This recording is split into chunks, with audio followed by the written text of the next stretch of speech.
Hello everybody, welcome to the channel that don't try to sell you anything. Today we're going to be doing a little setup, clean up everything on a customer's guitar. He's an accomplished drummer, bass player. He's got interested in maybe doing a little bit with the guitar, so he came up with this guitar here, which is a Peavey International Series Raptor 1. And I don't see anywhere it says where it's made. I'm quite certain it's probably Chinese, Indonesian, something import. I'm certain of that. So, you know, this is just as he picked it up. And my idea that this guitar's never been set up besides what it was set up at the factory. It's typical Strat layout with 2 tones, 1 volume, you know, a 5-way selector switch, 3 single coil pickups, typical trim, the output jack. You've got 2 string trees, typical Strat type setup. Got the cheap tuners on it. You know, but we'll see if they'll get by. The wood on the neck actually looks pretty nice. It's not really bad. And the frets, they can use a little work. And the fretboard looks extremely dry. It's a little dirty, but it's mainly really dry. So the action is pretty bad.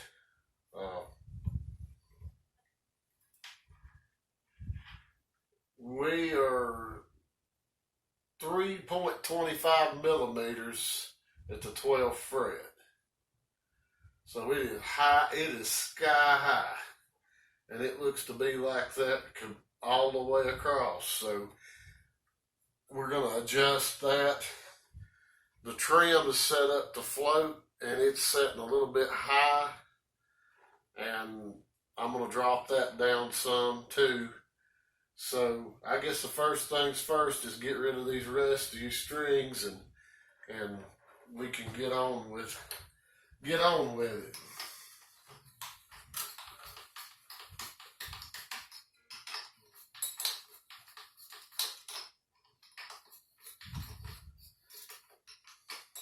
And as I always say, just in my opinion, always loosen the tension off of these strings before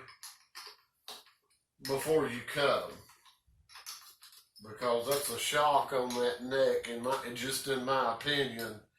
It's a shock on the trim, the tension that's on the truss rod on the neck, everything. If you just cut a string under tension, you know, it may not hurt anything. I don't do it. I always loosen the tension off myself.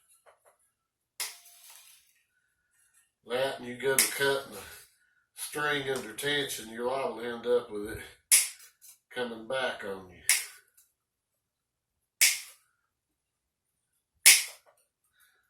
And I'm not sure what gauge strings these look like. Probably 9s. We're going to use Ernie Ball 1046 regular slinkies, made in the USA. What we're going with. Let me get all this off here, get kind of lined up, and we'll go from there. Okay, if you happen to be new to stringing up guitars, because there's a first time for everything and everybody, a lot of times on these tight bridges, some of your strings will be hard to get out. They'll be kind of stuck up inside of the trim block. So an easy way to get those to come loose is just take your bass E string, the section it, and you can just run it down in there beside that string, and you can push that other string out. It'll make it come out. If you can find the there, right like that. If your eyes ain't old and you can't see where you're put. But anyway, that's just a little trick to use that. And I use these for all kinds of things. I'm always keeping section of guitar string to clean out, carburetors on the lawnmower or everything else. So anyway, that's just a little trick to that. I'm just removing this cover off of the back so I can get to the trim screws, because I want to tighten the claw up a little bit. And this cover is actually made a lot like a fender, and looks to be about the same size according to the one I have hanging on the wall. Okay, our ground wire's connected. We won't even get into the way the springs are put in here, whether they're straight or set like this. Quite certain it probably came from a factory like that. And I'm not even going to go on that argument. Even hear that, so which way's better? Let's see if I can get a good angle on this thing.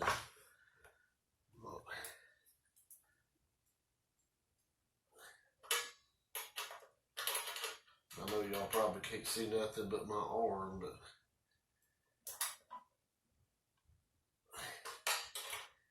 it's just a little tightening, and I may have to change it a little bit.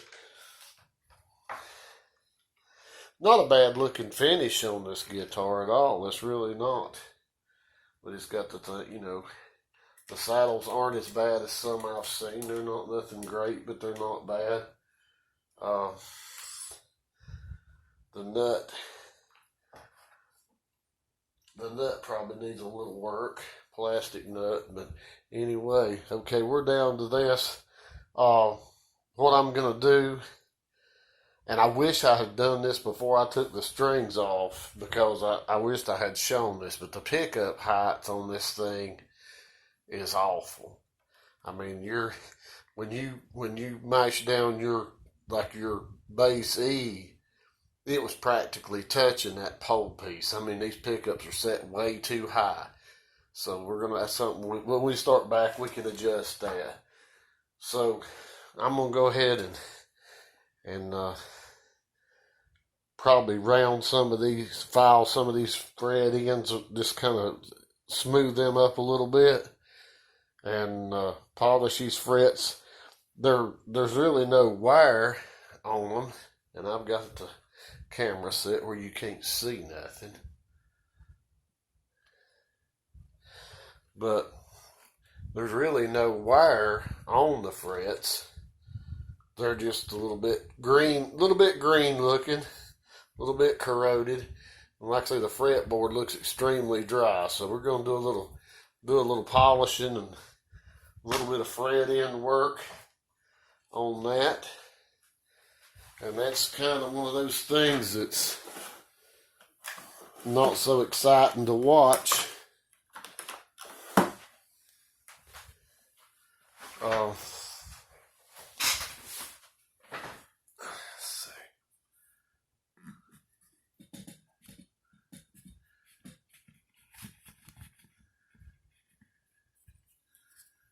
Try to get that positioned a little bit better. Okay, but what I use is a Stuart McDonald 1175. That'll show up. Yeah, I can hold steady. That's a good fret file. They don't give them away, but they're a good fret end file.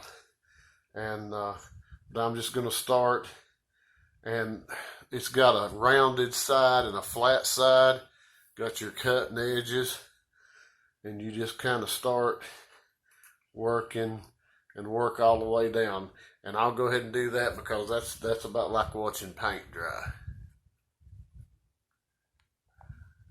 Okay, I'm finishing up on these fret ends. I thought I'd just go ahead and show a couple. I think I've done this on other videos. It's hard to really, without a close-up camera, a lot of different angles, it's hard to show. And, you know, you got to be left-handed to do this. But, you know, it makes a big difference in how the neck feels as far as having good fret ends. And I'm hoping that's going to, but you just use your, kind of your bevel side down, and you just kind of work. And it don't take a whole lot with this file. It works pretty fast. And that's Hosco or StewMac is who I recommend for files. And I know there's some other ones out there that are good too, but I've not had experience with them. Don't buy the cheap eBay $8 fret end file, or you're going to wish you hadn't. I mean, it's just simple as that. Okay.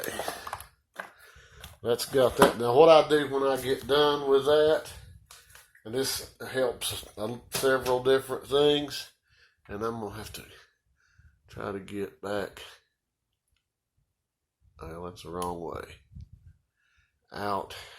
I'm trying a new tripod out, and I'm not really exactly,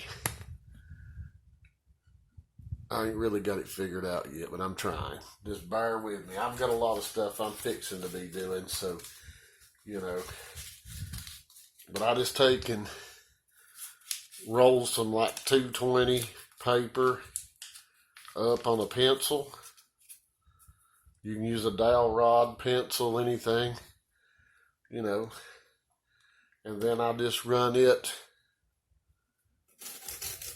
right along these frets, right along the edge of this board. And this is going to do two things. This board's actually rather sharp on the edge, but this is going to help you polish your, you know, the filing marks off the ends of your frets. But it's also going to cut just a little of that edge off of that fretboard and make it more comfortable. I mean, you don't want to get carried away with it, you know, but I mean, you can kind of tell when you're getting, and these are actually pretty good, you know, feeling frets as far as filing them, feeling you know, how hard they are.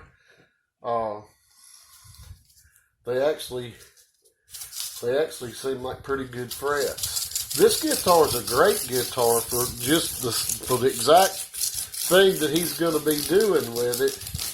And I might go ahead and add that I did take this neck off because I just wanted to get the body out of the way. But you know, because he just wants to tinker with this, and he may want to get more into guitar, he may not. But, you know, he'll have a good setup guitar that he's not going to get frustrated with, because it's going to play like a custom shop Fender when I get done with it. Okay, now what I'm going to do now is polish the frets with steel wool, and then we'll come back and work on this fretboard. Alright, I just got a few more to go, but I don't know if the camera will show.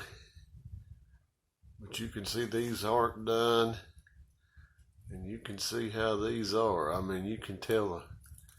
See, they don't even really hardly shine at all. These shine like new money. So,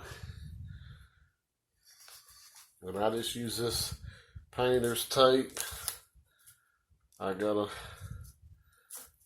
a towel designated as my steel wool fret polishing towel to keep the steel wool from getting around any of the pickups or whatever, getting under the finish, scratching the finish on the guitar.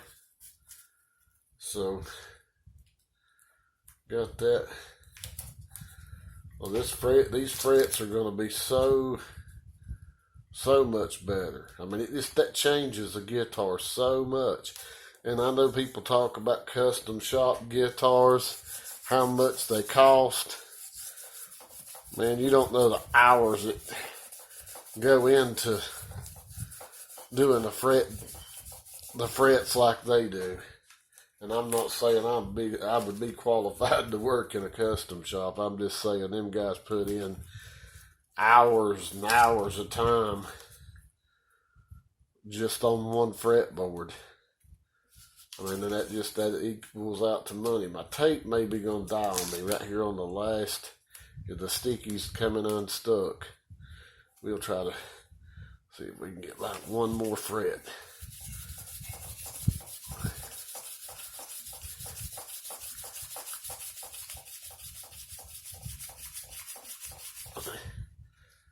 All right, man, they all slick. They all slick. Yeah, that's a world of difference in the way that thing felt to begin with and where it's at now. There's a tremendous amount of difference. Okay, let me clean all this up. We'll see what we can do. All right, we're going to take a little cleaner, get this board about out of it. We'll hit it with a little bit. It ain't really that, it's not so much dirty as it is just dry. Well, and it actually might be dirty too. But it's almost soaking the cleaner up. I mean, it's almost just soaking the cleaner plumb up. It's so dry. It's probably never had anything put on it. Probably never had nothing put on it. And I know this light ain't gonna, this thing is so, I mean, the grain on it, it's like it's just, you can just feel it. Really dry. So I think we're gonna put a little bit of lizard spit on here. That's a fretboard conditioner. Pretty good stuff.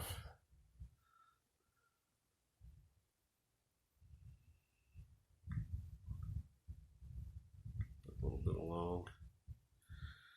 We can work it in. Well, this is going to bring the color out on this neck, on this fretboard. But anyway, let me get this put on. We'll be back. All right, we got this fretboard looking good, and I may actually I let it set a while and let it soak in, and then wiped it off. But it's really soaking it on in there. I may actually have to put just a little more. We'll see. It may be okay. Right now, what I'm going to do next is this nut was a little bit, when I was tuning it, I could hear it, because I did actually play it just briefly to make sure there was no trouble with electronics or whatever. Just tuned it up, but I could hear the nut. What I'm going to do is take the fret file, and I'm not going to cut the nut any, but I'm just going to run it in there and try to widen that slot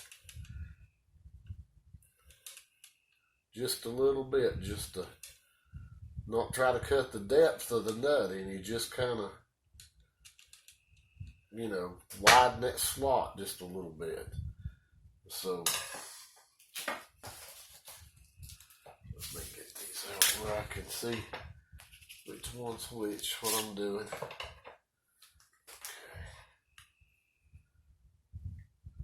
But these are really good files, especially if you're cutting a new nut. But I just I don't want to cut the depth of the nut anymore.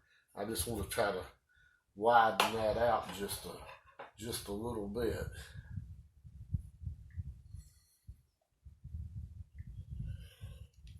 And I can just kind of feel it catching once it gets to going smooth. going to work it back and forth. Just kind of open that slot up just ever so slightly.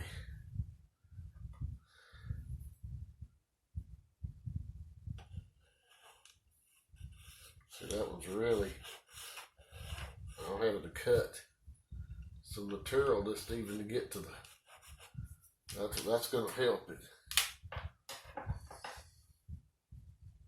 Let's see what I'm working on.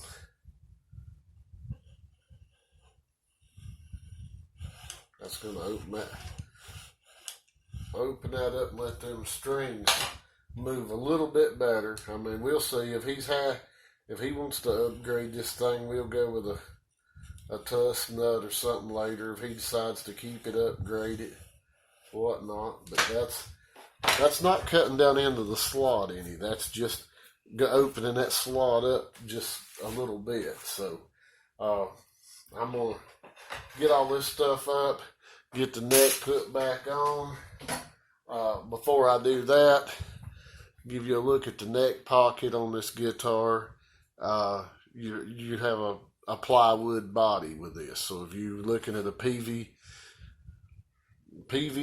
Raptor 1, this particular guitar has a plywood body, which, you know, Gibson built Les Pauls with the same type of construction. So, you know, some people love it, some hate it, I guess. So I'm going to stick this neck back on. Alright, got the strings on. Got the action set a lot lower. I still have to do the intonation, pickup height. I had to drop them down because when I was trying to check my string height, they were actually hitting the pickup. So we're on the way with that. So, you know, my trim adjustment with the claw worked out perfect.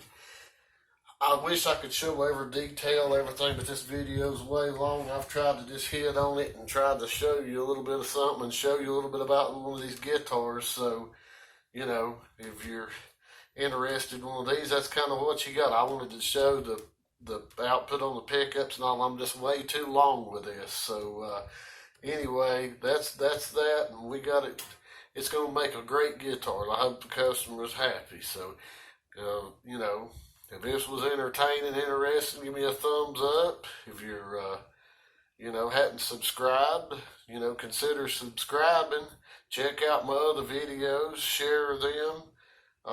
You know, appreciate everybody that is subscribed, all the views, comments, appreciate all that. So, until the next time, see you.